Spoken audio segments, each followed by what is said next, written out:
Hoy tocaré y hablaré más bien de lo que ocurrió con Maximiliano después de su muerte. Pero claro que voy a dar una pequeña introducción para saber quién fue este personaje. Maximiliano de Habsburgo es un noble austriaco que nació con el título nobiliario de archiduque de Austria-Lorena. Desde muy joven se aficionó a los viajes y al naturalismo y era un coleccionador de insectos, particularmente de mariposas. Se casó con Carlota de Austria en julio de 1857 y en septiembre de ese mismo año su hermano Francisco José, quien ya era el emperador de Austria en sustitución de su padre, lo nombró virrey de Lombardo-Venecia. Ahí la pareja de Carlota y Maximiliano gobernaron del 6 de septiembre de 1857 hasta el 10 de abril de 1859, cuando Lombardo-Venecia obtuvo su independencia. La fecha del 10 de abril va a ser reiterativa en la historia de Maximiliano de Habsburgo y vamos a ver más adelante por qué. Bueno, el antecedente para que Maximiliano pudiese llegar a México se dio cuando en 1861 el presidente Benito Juárez, presidente de México, declaró una moratoria a la deuda externa. Y entonces tres naciones que eran nuestros principales acreedores decidieron invadirnos para venir a cobrar lo que por derecho les correspondía. Esas tres naciones fueron España, Inglaterra y Francia. Mm, Se logró un acuerdo pacífico y las tres naciones, a través de sus representantes, firmaron el Tratado de la Soledad, mediante el cual aceptaban una moratoria en el pago de la deuda externa. España e Inglaterra se retiraron de México, pero Francia rompió el acuerdo y nos invadió.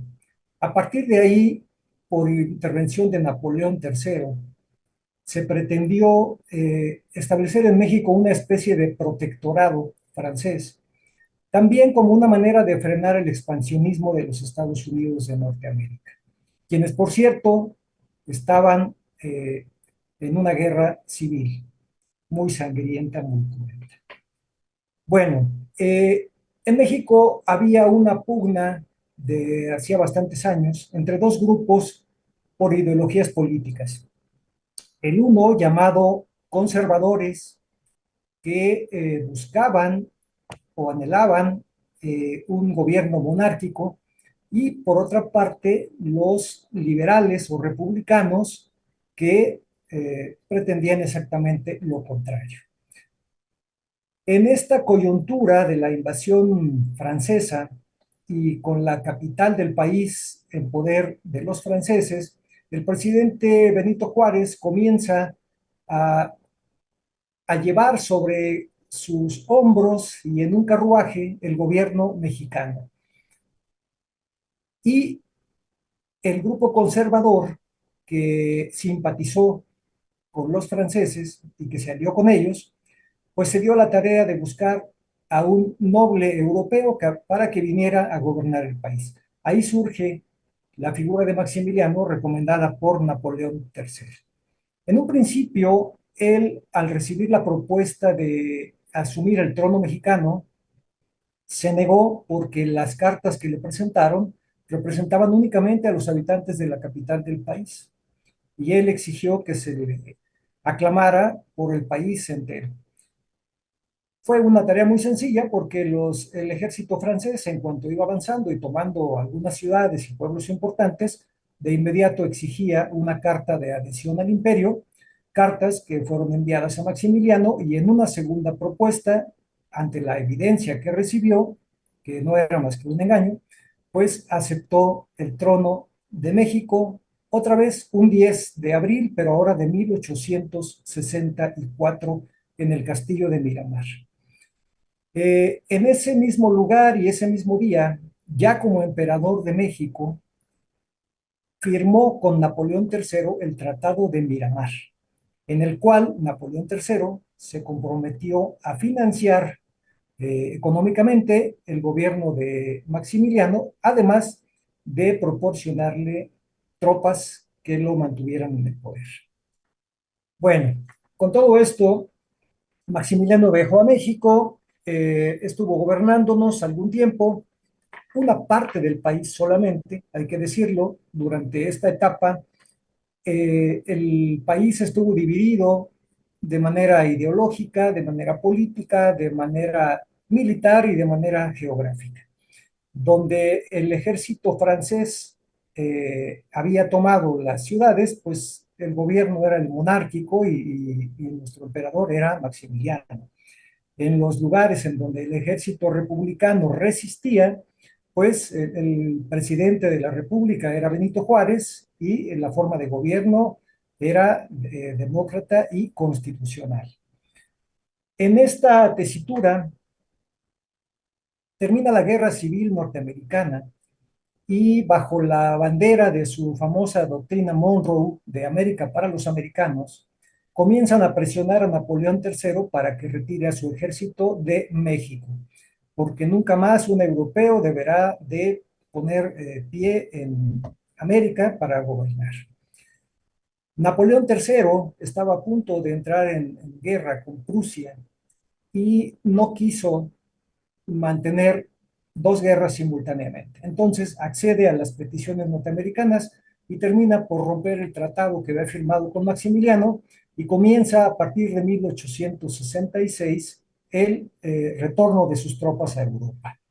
De esta manera, el ejército de Maximiliano, mermado y compuesto ahora por prácticamente mexicanos, más unos cuantos austriacos y unos cuantos belgas que permanecieron a su lado, comete quizá el error más grande que haya tomado en su vida. Defender su gobierno, pero contra toda la lógica militar que obliga a buscar un punto fronterizo o un puerto y se traslada con su ejército a Querétaro, que está en el centro del país. Después de 72 días de sitio, es derrotado, es hecho prisionero y termina su gobierno el 15 de mayo de 1867, cuando en el Cerro de las Campanas, aquí en Querétaro, lo toman prisionero los integrantes del gobierno, del ejército, perdón, republicano. Después va a ser sometido a un proceso, va a ser juzgado no con la Constitución mexicana, sino con una ley especial, porque estábamos en estado de excepción y la Constitución no estaba vigente. Y esa ley, que es la del 25 de enero de 1862, dictada por Benito Juárez, cuando era inminente la invasión francesa, pues en 12 de sus artículos castiga con pena de muerte al infractor, de tal manera que el emperador y sus generales fueron sentenciados a la pena capital. Así terminaría la vida de Maximiliano de Habsburgo y su gobierno, que duró escasos 3 años, un mes y 5 días. No es momento, reitero, de hablar de la vida de Maximiliano, sino de lo que ocurrió a partir de la muerte ocurrida con el fusilamiento el 19 de junio de 1867. Entonces, si me lo permiten, voy a hablar de 4 personajes que son los que oficialmente fueron fusilados a consecuencia de la caída del imperio de Maximiliano, que fue el segundo imperio mexicano. En esta esquela aparece primero Ramón Méndez, quien después de esconderse fue localizado el 19 de mayo de 1867 y sin juicio previo, de inmediato fue puesto en prisión y al día siguiente apenas le dieron oportunidad de despedirse de su familia y lo fusilaron. ¿Por qué? Porque así lo establecía la ley que mencioné. Miguel Miramón, él junto con Tomás Mejía, él es Miramón, él es Tomás Mejía y Maximiliano, después de haber sido sometidos a un proceso, fueron sentenciados a muerte y ejecutados. Aquí vemos tres fotografías de Miramón en la extrema derecha de la pantalla, de Mejía al lado izquierdo y al centro la última foto en vida de Maximiliano de Habsburgo aquí en Querétaro, demacrado, muy delgado, padecía de disentería y algunos otros males, y después de 72 días de sitio y mal comer y mal dormir, pues bueno, lucía muy demacrado el emperador. Estos tres personajes tienen una historia que contar después de muertos. Eh, Estamos acostumbrados a leer las biografías de los personajes, de los grandes personajes, y comienzan con su fecha de nacimiento y terminan con su fecha de muerte. Pero con estos tres que acabo de citar, la historia continuó después de su muerte. Los tres fueron embalsamados después de fusilados. Miguel Miramón fue trasladado, su cuerpo embalsamado y sepultado en el Panteón de San Fernando en la Ciudad de México. El corazón de Miramón fue conservado por su esposa Concepción Lombardo en un frasco con alguna sustancia conservadora, y cuando murió el presidente Benito Juárez y fue enterrado en el mismo Panteón de San Fernando, la señora Lombardo inició los trámites para que le autorizaran la exhumación de los restos de su esposo, que finalmente va a conseguir en 1895 se trasladen a una capilla de la Catedral de Puebla. El caso de Tomás Mejía es un poco más triste porque también fue embalsamado su cadáver y ya estaban pagados los derechos para enterrarlo en el Panteón número 1 aquí en la ciudad de Querétaro, pero de último momento decidió la familia trasladarlo a la Ciudad de México. Se lo llevaron y la viuda, que era muy pobre, no tenía dinero para enterrarlo. Entonces, durante varios meses, exhibió el cadáver de su marido dentro del ataúd, ahí lo vemos del lado izquierdo, ya pues convertido en momia, porque estaba embalsamado, y pedía caridad pública para juntar dinero para poder enterrarlo. Si vemos los pies de Tomás Mejía, están dentro de algo que no es otra cosa sino que su propio ataúd. Este ataúd, si ven la decoración exterior, pues coincide con la que está a los pies de Tomás Mejía. En la fotografía que le tomaron momificado, quisieron adoptar una posición de una de sus fotografías. Si ven ustedes, la mano izquierda aquí sosteniendo la mano derecha, perdón, sosteniendo un sable, y en la fotografía de la izquierda metida en el pecho, mientras que la mano derecha reposa en su pierna izquierda. Bueno, finalmente fue enterrado también en el Panteón de San Fernando, y hay noticia por un periódico de la capital que en 1915, durante la Revolución Mexicana, sus restos fueron extraídos clandestinamente y se desconoce su paradero. En cuanto a Maximiliano, a quien muestro aquí con un traje de charro, lo cual decepcionó mucho a sus súbditos mexicanos porque ellos esperaban verle con corona, cetro y capa, pero el emperador era muy dado a vestirse de manera normal o incluso a usar trajes de charro y montar a caballo. Entonces, pues yo prefiero utilizar esta fotografía que una donde está con su cetro y su corona, pues la historia es mucho más larga y más triste. Reitero, después de aceptar el trono de México un 10 de abril de 1864, y este grabado nos remite al castillo de Miramar, al momento en que en que él va a aceptar el trono y a jurar que va a establecer en México las instituciones más liberales, recalco, las instituciones más liberales, eh, y bueno, va a aceptar el trono y va a venir a gobernar. ¿Por qué recalco más liberales? Porque a él lo propusieron o le ofrecieron el trono los del Partido Conservador. Pero bueno, él nunca mintió y desde un principio dijo, voy a ser liberal. Y su gobierno terminó en este preciso lugar que estamos viendo en la fotografía, que es el templo de la Santa Cruz de los Milagros, aquí en Querétaro, el cual fue su cuartel general durante los 72 días que duró el sitio de Querétaro. En esta fotografía, tomada apenas un día después de caído el gobierno de Maximiliano, podemos apreciar todavía algunos cañones y algunos carromatos del ejército conservador que ahí se conservaban. Desde ese lugar, en la madrugada del 15 de abril, Maximiliano se traslada a pie hasta el Cerro de las Campanas, que dista poco más de 1,5 kilómetros desde el cuartel general hasta el Cerro de las Campanas. ¿Por qué ahí? Porque en ese lugar tenía una parte de su artillería y ahí esperaba reunirse con sus más allegados amigos y generales. Después de disparar la última bala de cañón, izó la bandera blanca y se rindió ante el ejército republicano, siendo tomado prisionero. Esta ilustración nos muestra al general Mariano Escobedo llegando a caballo para tomar como prisionero a Maximiliano después de su rendición.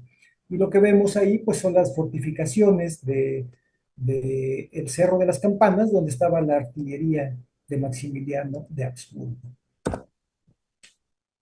Tuvo tres prisiones. La primera fue su propio cuartel general en el Templo de la Cruz. Después de ahí lo trasladaron al Templo de Teresitas, a un lado de la casa de nuestro amigo Carlitos. Y finalmente fue trasladado al Templo de Capuchinas. Y quiero ahora subrayar el nombre de este templo, el Templo de Capuchinas, que también era un fuerte militar en aquellos tiempos. Eh, Aquí permaneció desde finales del mes de mayo hasta que fue sacado para llevar a, a cumplir la ejecución, la pena de muerte en el Cerro de las Campanas.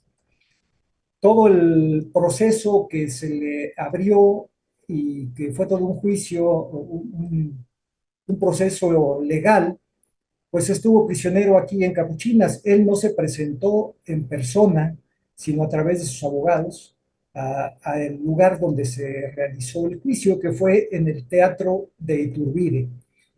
Los únicos que asistieron presencialmente fueron Tomás Mejía y Miguel Miramón. Bueno, de este lugar saldría Maximiliano la madrugada del día 19 de junio de 1867 para ser fusilado.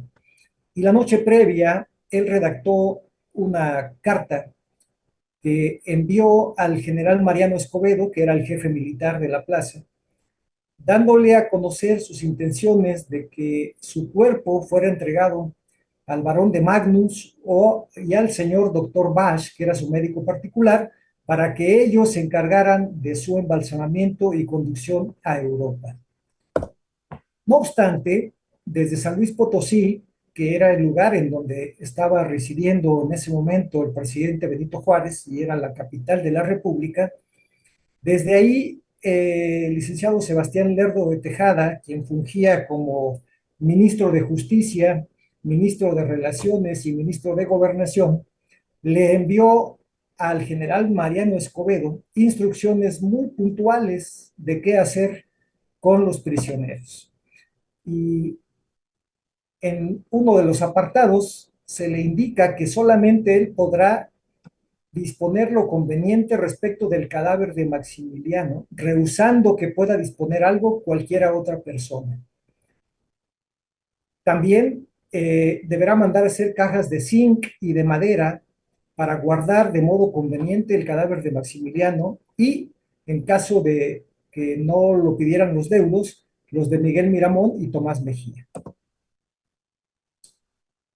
Si alguna persona pidiera que se le permita embalsamar o inyectar el cadáver de Maximiliano o hacer otra cosa que no tenga inconveniente, rehusará usted que lo disponga otra persona.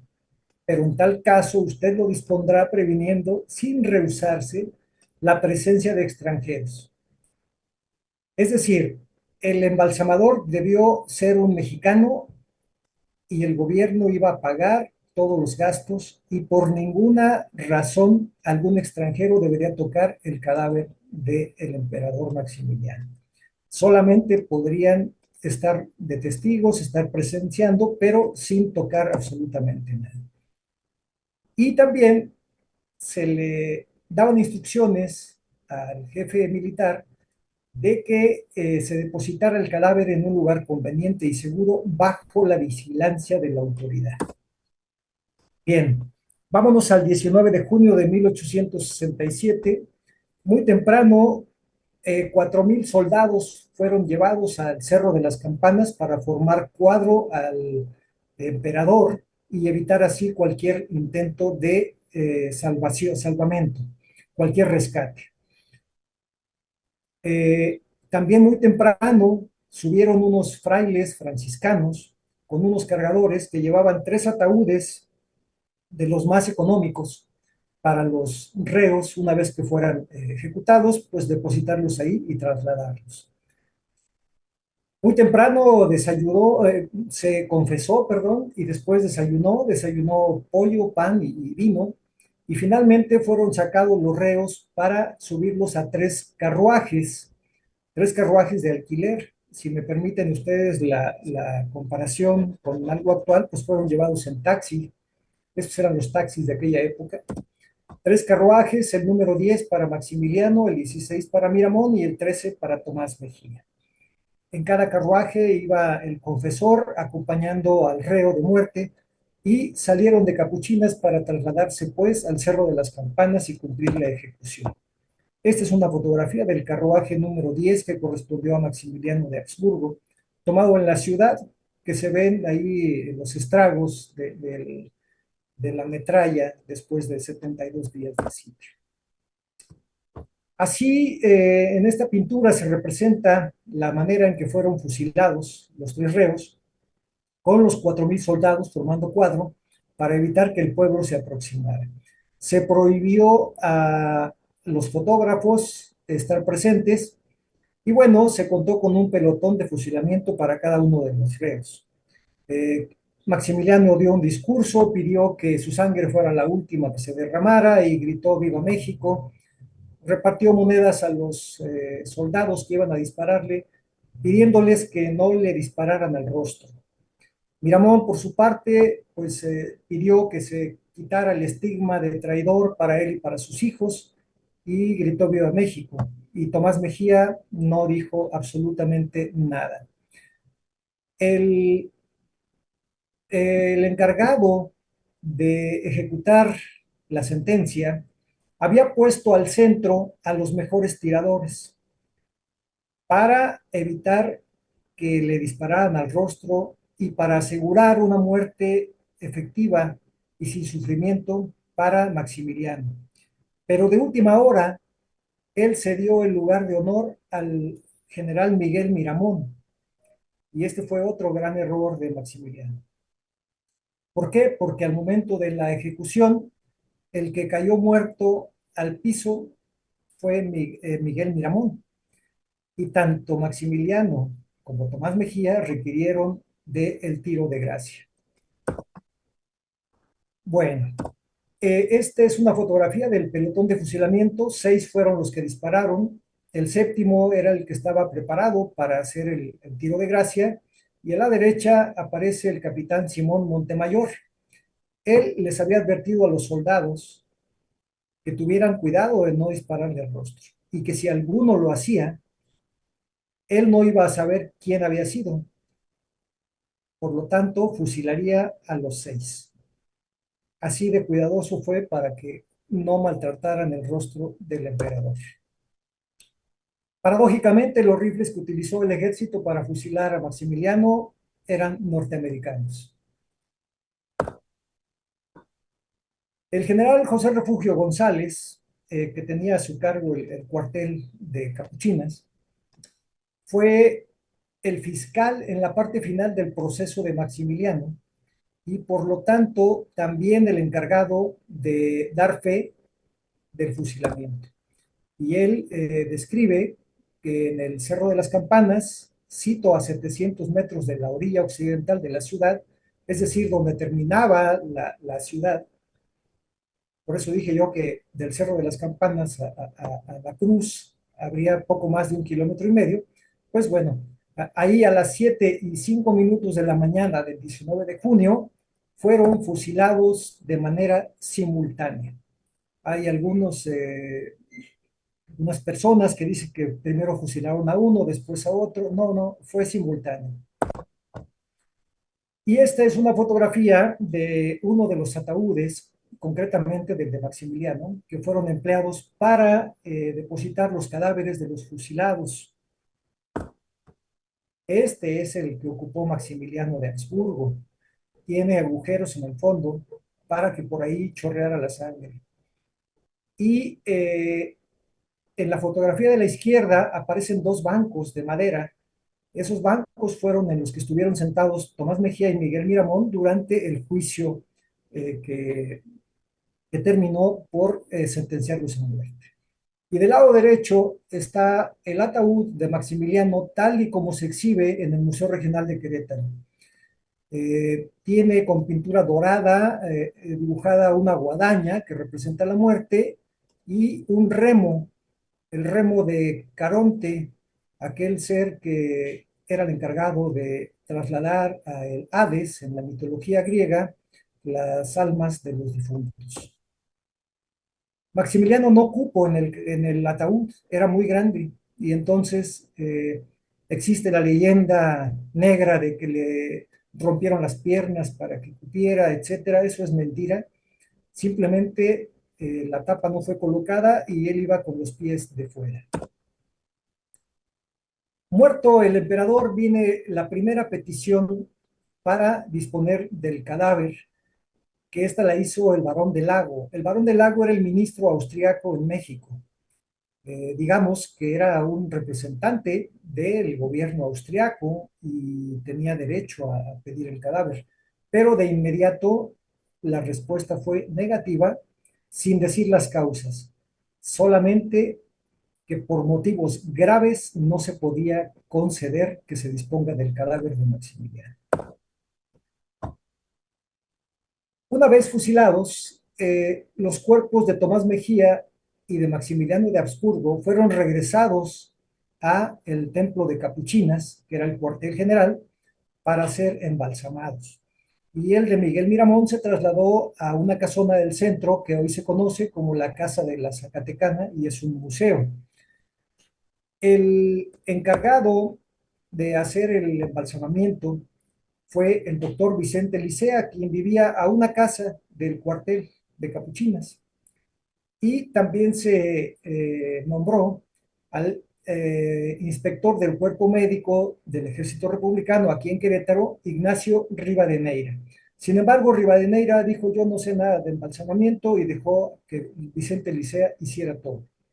Como testigos estuvieron el doctor de cabecera de Maximiliano, Samuel Bach, José Refugio González, el jefe militar, y el doctor Melesio Calvillo. Este es el doctor Vicente Licea, de triste memoria, porque, eh, como todos sabrán, fue acusado de comerciar con reliquias del emperador. Trozos de cabello, trozos de la barba, trozos de ropa, etcétera. Él mismo hizo el ofrecimiento a la princesa Agnes de Salm y ella lo denunció con el presidente Benito Juárez. Por ese motivo se le fincó un proceso, estuvo en la cárcel y ahí explicó que en realidad a él nunca le pagaron por el embalsamamiento, que tuvo que poner algunas prendas de vestir que eran de su propiedad y que para resarcirse de esos gastos, pues puso en venta algunos objetos del emperador. Bueno, este hombre fue además también conocido por haber hecho un embalsamamiento deficiente. Esta es la camisa que llevaba puesta Maximiliano de Habsburgo. Ahí la vemos prendida de alfileres en una ventana, seguramente en una ventana en la misma que daba a la calle, en el lugar en donde Vicente Licea efectuó el embalsamamiento, y que él relata que era constantemente interrumpido por las damas queretanas que llegaban a la ventana con pañuelos y le pedían que los mojara en la sangre del emperador para guardarlo como recuerdo.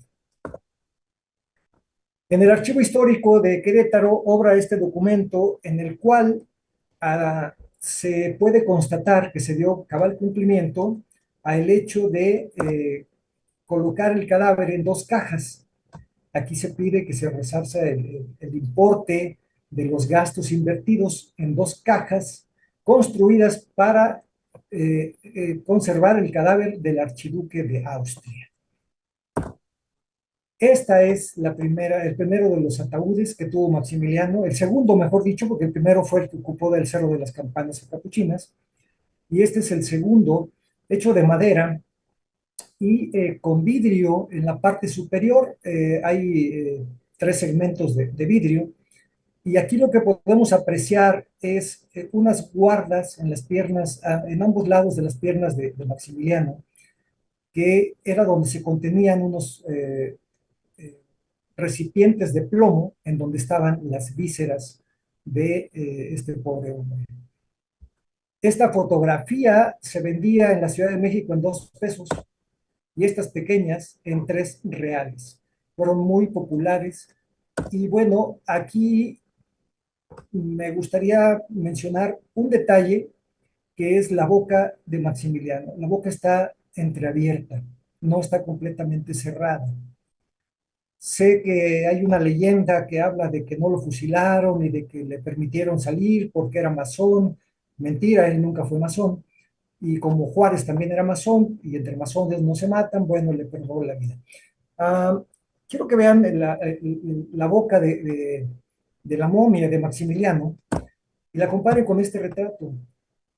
Él tenía una cuestión, una deformación física que se llama retrognatismo maxilar. Es decir, la mandíbula inferior estaba muy corta y por esa misma causa le costaba trabajo cerrar la boca. Muerto, pues ya los nervios no funcionan y entonces permanecía con la boca abierta. Bueno, este es un documento expedido por José Refugio González, el jefe del cuartel, y que también fue fiscal, y en él da cuenta del embalsamamiento y certifica de que la única persona que tocó el cadáver y que se hizo cargo del embalsamamiento fue el médico en cirugía, don Vicente Licea. Y también da cuenta de que el doctor Bash fue solamente testigo. Emite este documento, da constancia de los hechos y el proceso de embalsamamiento de Maximiliano duró 15 días. Después de terminado el proceso, atendiendo a las instrucciones que eran muy precisas, el general Escobedo da órdenes de trasladar el cadáver ya embalsamado a esta casona que hoy es la sede del Archivo Histórico de Querétaro, curiosamente. Esta era una finca propiedad de la familia Muñoz Ledo, y ahí en el entrepiso de la escalera principal fue colocado el féretro de Maximiliano. Era un lugar húmedo y ocurrió la desgracia de que se rompió el vidrio y comenzó a penetrar la humedad y a corromper el cuerpo ya embalsamado de Maximiliano de Habsburgo. Nadie se dio cuenta de eso hasta que fue demasiado tarde. En este orden de ideas, llegó una segunda petición del cadáver de Maximiliano, esta vez por el barón de Magnus, quien era el ministro de Prusia en México. Prusia, bueno, pues después llegó a ser Alemania, ¿verdad? Y en la carta que él dejó previo a su fusilamiento, daba instrucciones de que él eran su deseo de que este señor, el barón de Magnus, y el doctor Bash se hicieran cargo de su embalsamamiento. Entonces, con ese derecho que tenía Magnus, acude al gobierno mexicano y solicita que le sea entregado el cadáver del emperador para trasladarlo a Europa. Bien, llegó la segunda negativa casi de inmediato y se le dice que no ha lugar a la petición porque el gobierno no puede permitir que los restos mortales del archiduque sean llevados a Europa.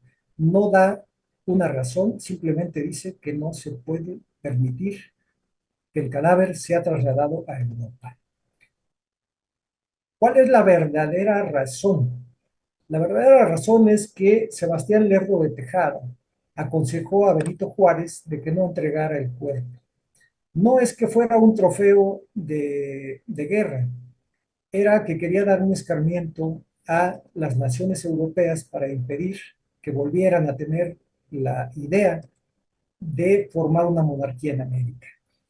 Bueno, además, no venía la petición de la Casa Imperial ni del gobierno de Austria directamente, lo que implicaba un no reconocimiento del gobierno de Benito Juárez. Entonces, tenía que ser un documento expedido por el gobierno austriaco o por la misma Casa Imperial como una forma de reconocer el gobierno juarista.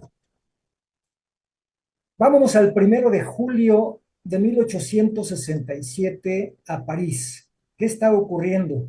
Es el día de la premiación de la Gran Exposición Universal y Napoleón III, ese día en la madrugada, recibe un telegrama en donde se le notifica la muerte de Napoleón, de Maximiliano de Habsburgo en Querétaro.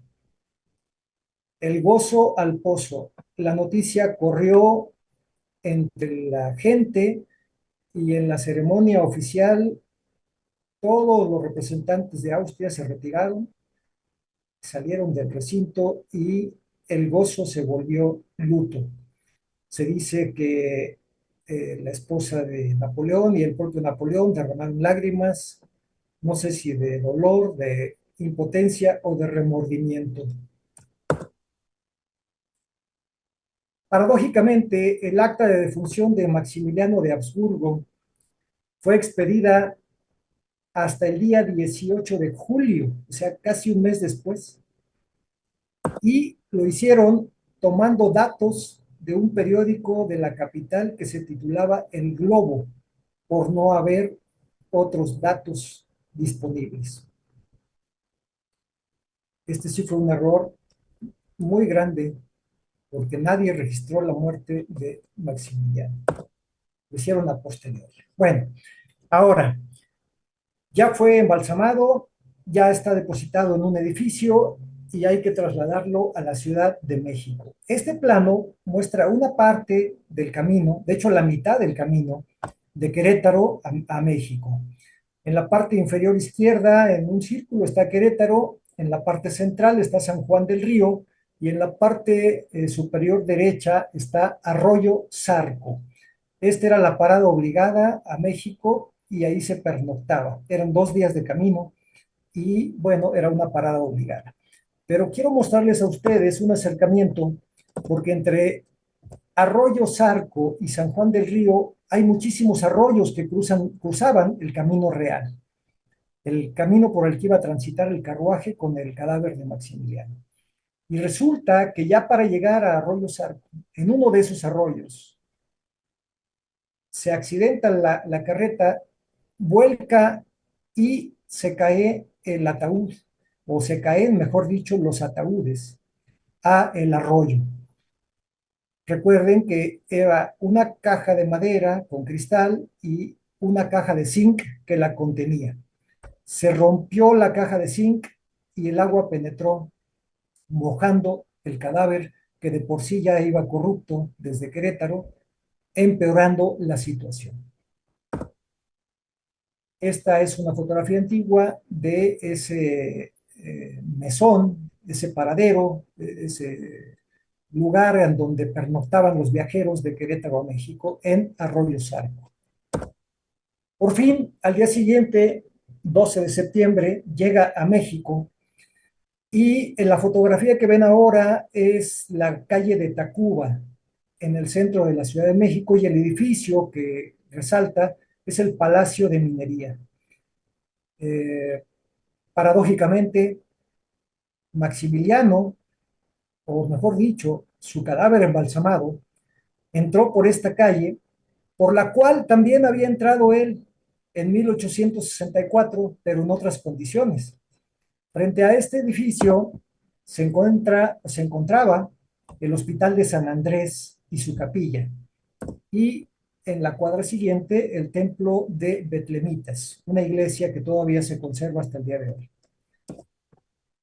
Decía yo que en 1864 por esa misma calle entró Maximiliano en su desfile triunfal, un 12 de junio de 1864, y a escasos pasos de este lugar, de este hospital, junto a la iglesia de Betlemitas, que ahí vemos en el círculo, estaba el arco triunfal de la emperatriz Carlota, su esposa. Bueno, las circunstancias fueron muy distintas, ahora no hubo ninguna manifestación de honor, ningún desfile, llegó en un carretón en estado de descomposición y fue introducido a la capilla de ese templo para tener un segundo embalsamamiento. Esta es una fotografía del antiguo Hospital de San Andrés, que después fue derrumbado, y en su lugar, el día de hoy, está el Museo Nacional de Arte, que cuando se construyó, bueno, fue el Palacio de las Comunicaciones en tiempos de Porfiriato.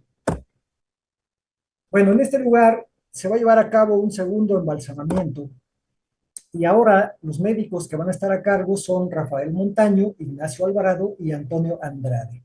A cada uno le pagaron 2,000 pesos de honorarios, que era muy buen dinero en aquella época. Y va a llegar fechada en septiembre 25, pero bueno, la correspondencia no llegaba de inmediato. Va a llegar la tercera y definitiva petición del cadáver. Y ahora sí la firma el canciller del imperio y ministro de la Casa Imperial, Beust. Y este señor, pues dice que es deseo de su emperador que se traslade el cuerpo de Maximiliano a Europa, y él está encargado en su calidad de ministro de la Casa Imperial de pedir la benévola interposición de vuestra excelencia.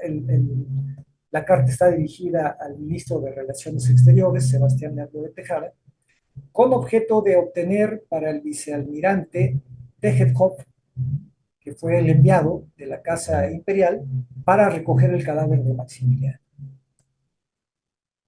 La fecha del documento es 25 de septiembre, pero tardó en llegar. Y la respuesta va a tardar mucho más. Entre tanto, los médicos, cuando terminaron su procedimiento de embalsamamiento, rinden un informe, y aquí hablan de que a partir del 13 de septiembre, en la iglesia del Hospital de San Andrés, donde estaba depositado el cadáver, acompañados del señor inspector de policía y 3 oficiales, en presencia suya, después de extraído el cadáver de las cajas de zinc y madera en que fue colocado en Querétaro, procedieron a desvendarlo y desnudarlo, colocándolo después en la mesa de Gaudí. Eh, el documento no lo dice, sin embargo, hay testigos que afirman que tuvo que ser colgado el cadáver para que los líquidos que por la mojadura y por la descomposición escurrieran y pudiera hacerse un trabajo más digno. Bueno, también refieren que se extrajeron las vísceras de las cajas de plomo en que iban colocadas desde Querétaro y las pusieron en un baño conservador mientras concluían las operaciones del cadáver. Y ya terminadas estas operaciones, procedieron a colocar las vísceras en sus cavidades naturales, es decir, pusieron en el cráneo el cerebro y pusieron todas las partes, todas las vísceras, el abdomen, el tórax, el corazón, pulmones, etcétera, los colocaron dentro de la momia de Maximiliano. ¿Sí? Eh, para ello también dicen que después lo vendaron con un lienzo blanco, fino y barnizado, y con otro de gutapercha. Lo vistieron con la ropa que entregó el señor Davidson, excepto dos piezas de ropa interior que tuvieron que comprarse por no haberlas en el equipaje. Y después el cadáver, fíjense ustedes nada más cuánto cuidado se tuvo ahora, después de la terrible experiencia sufrida en el traslado de Querétaro a México.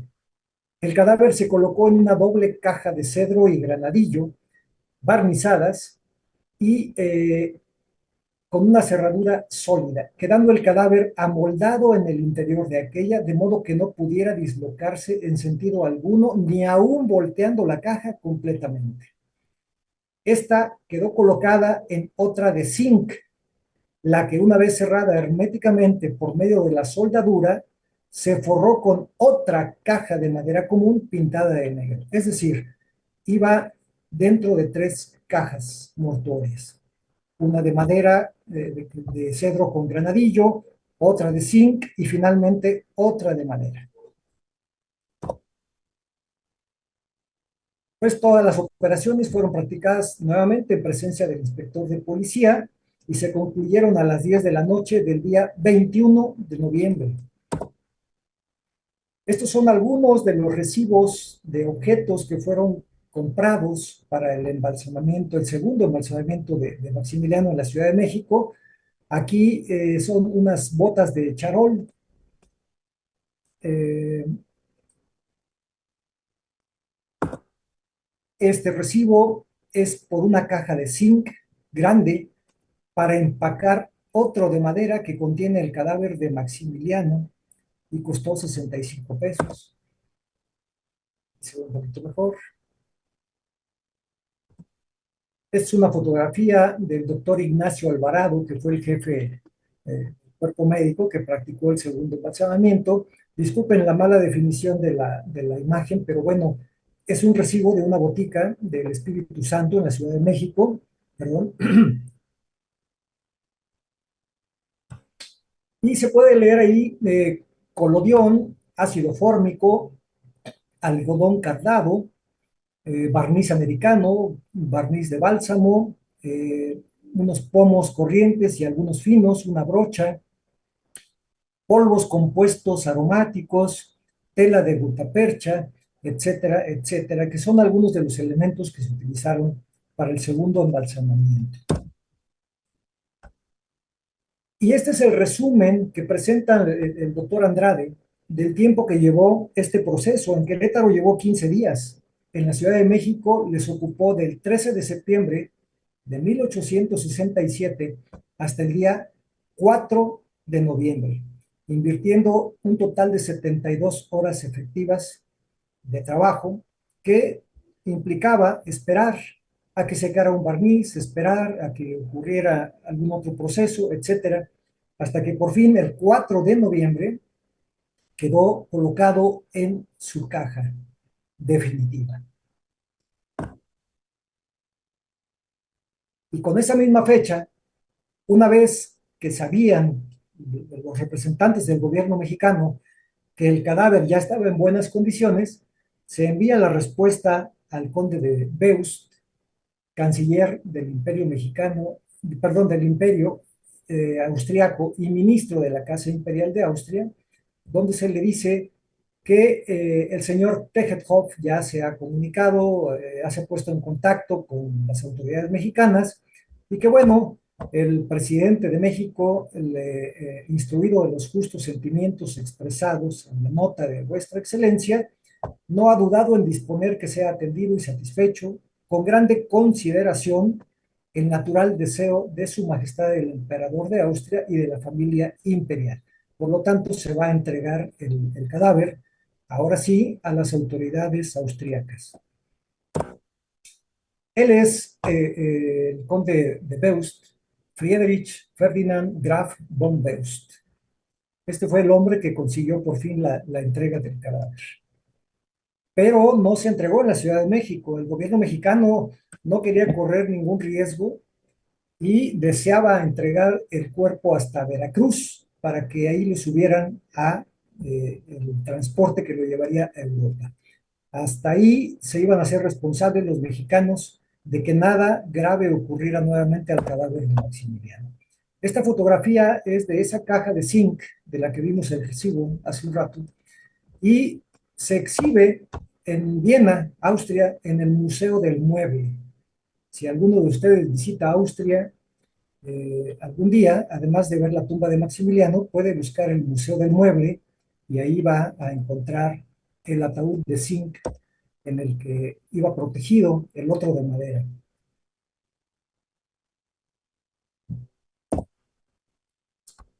Bueno, 21 de noviembre de 1867 se trasladó el cadáver de la Ciudad de México al puerto de Veracruz. Y hasta el día 25 de noviembre, ahí en el puerto, se hizo la entrega formal del cadáver al almirante Tegethoff. El día siguiente, el cadáver fue puesto a bordo de la Novara. Maximiliano viajó a México como emperador desde el castillo de Miramar a bordo de este mismo buque, la Novara, que era una fragata. Y paradójicamente, también la Novara vino para recoger sus restos. El día 1 de diciembre el barco hizo una escala en Lana y de ahí partió rumbo a Europa, a donde llegó el 16 de enero de 1868 al puerto de Trieste, muy cerca del castillo de Miramar. Eh, el lanchón que llevó el cadáver desde la Novara a tierra estaba cubierto con un pabellón de paño negro y en el centro de él se elevaba una pira donde iba la caja y en la proa de este lanchón se levantaba un ángel en pie con las alas tendidas, llevando una corona de laurel en cada mano, y en la popa estaba el águila mexicana, y en los costados de ese lanchón los escudos de armas de México y Austria. Esta es una pintura que representa a la Novara y a ese lanchón que se ve ahí a un lado, con los, pues enlutado, ¿verdad? Y con la pira sobre la cual va el ataúd de Maximiliano. Hay varias pinturas. Esta es quizá la que muestra con más detalle ese lanchón. Vemos la bandera austriaca, vemos el ángel con las coronas de laurel, el, la pira funeraria, la corona, etcétera. Bueno, pues ese lanchón atracó en el muelle, donde ya esperaba un carruaje de caballos para conducir el cadáver del emperador a la estación del tren. La fotografía de la izquierda, arriba, es la estación del ferrocarril en Trieste y la fotografía del lado inferior derecho es la estación de Viena, en Austria. A Viena llegó el día 18 de enero de 1868, al año siguiente. Llegó de noche, ¿sí? Nevaba con abundancia y en todo el tránsito, toda la carrera donde iba a pasar la procesión, había una valla de lacayos con lachones de viento, antorchas pues, para iluminar. El cortejo llegó a Palacio a las 9:30 de la noche y el féretro fue depositado en la capilla de cámara. Allí lo recibió la madre del archiduque. Hay quienes afirman que abrió la caja y cuando vio el cadáver dijo, este no es mi hijo. Eh, Esto tampoco es cierto porque el emperador de Austria, el hermano de Maximiliano, mandó soldar la caja para evitarle a su madre una pena mayúscula. Bueno, este es el Palacio Imperial en Viena y esta es la capilla de cámara donde reposó esa noche el cadáver de Maximiliano. Ahí se le dijeron misas, se le hicieron honores y a la medianoche la caja mortuoria fue transportada a la capilla imperial de la corte y ahí en ese lugar fue abierto, ahora sí, recuerden que iba una caja de madera negra, que era la exterior, después adentro iba la caja de zinc, que iba soldada, bueno, pues se desoldó, se sacó el, el, féretro, que era de cedro y granadillo, y fue colocado dentro de un suntuoso catafalco. Ahí permaneció algunas horas expuesto al público, se le hicieron preces religiosas y el 20 de enero de 1868 a las 3 de la tarde fue llevado el féretro a la iglesia de Capuchinas. Capuchinas. ¿Recuerdan cómo se llamó la prisión donde estuvo Maximiliano y donde fue embalsamado su cuerpo en Querétaro? Capuchinas, también. Pues bueno, de capuchinas a capuchinas. Ahí lo recibieron el emperador de Austria, los miembros de la familia imperial y representantes de todos los reyes europeos. Este grabado representa la llegada del cuerpo embalsamado de Maximiliano de Habsburgo precisamente al templo de Capuchinas en Viena. Ahí vemos un acercamiento.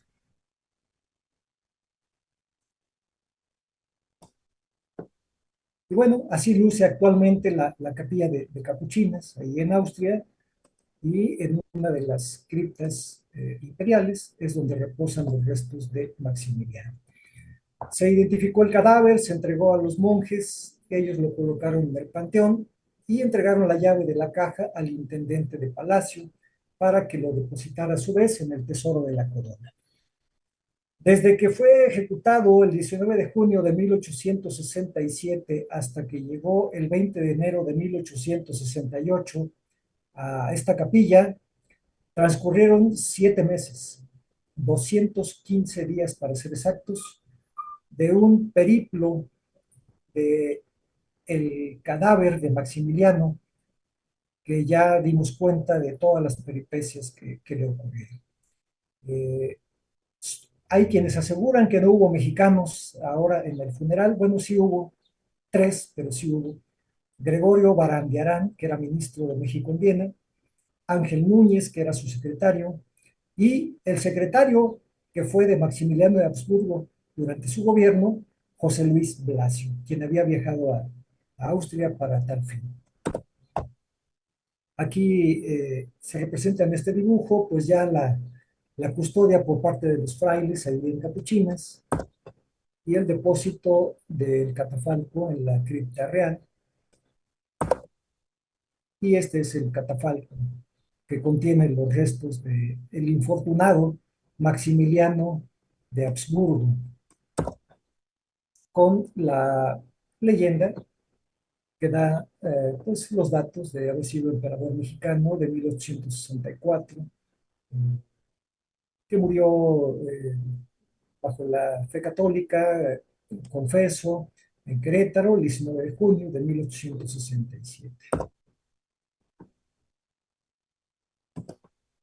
Como colofón, les diré nada más que en el sitio donde fueron fusilados Maximiliano, Miramón y Mejía, se colocaron cruces de madera, mismas que fueron pues, pilladas por la gente que le arrancaba astillas para llevárselos como reliquia, y varias veces fueron sustituidas las cruces, se colocaron también piedras para marcar el sitio exacto del fusilamiento. Con el paso de los años se mandó a hacer un monumento, el cual fue vandalizado y destruido totalmente. Y finalmente, en 1900, cuando se reanudaron relaciones diplomáticas de los gobiernos de México y de Austria, se inició la construcción de una capilla en el mismo sitio del fusilamiento y fue bendecida el 10 de abril, otra vez, 10 de abril, pero ahora de 1901, acudiendo representantes de la corona austriaca a esa ceremonia. Esta es una fotografía de la capilla como se encuentra actualmente, y en su interior hay un retablo de madera hecho por artistas del Instituto de Artes y Oficios de Querétaro, y como característica en la parte superior tiene una cruz de madera proveniente del barco que trajo y regresó a Maximiliano a México y lo regresó a Europa, la Novara. Entonces esa cruz de madera es un trozo de la Novara y corona esta cruz, el retablo que está al interior de la capilla, con una pintura que donó la madre de Maximiliano, que la conocemos como la Piedad, pero en realidad no es la Virgen de la Piedad, es la propia Sofía, la madre de Maximiliano, cargando el cadáver de su hijo, Maximiliano de Habsburgo. Pues yo les agradezco mucho su atención.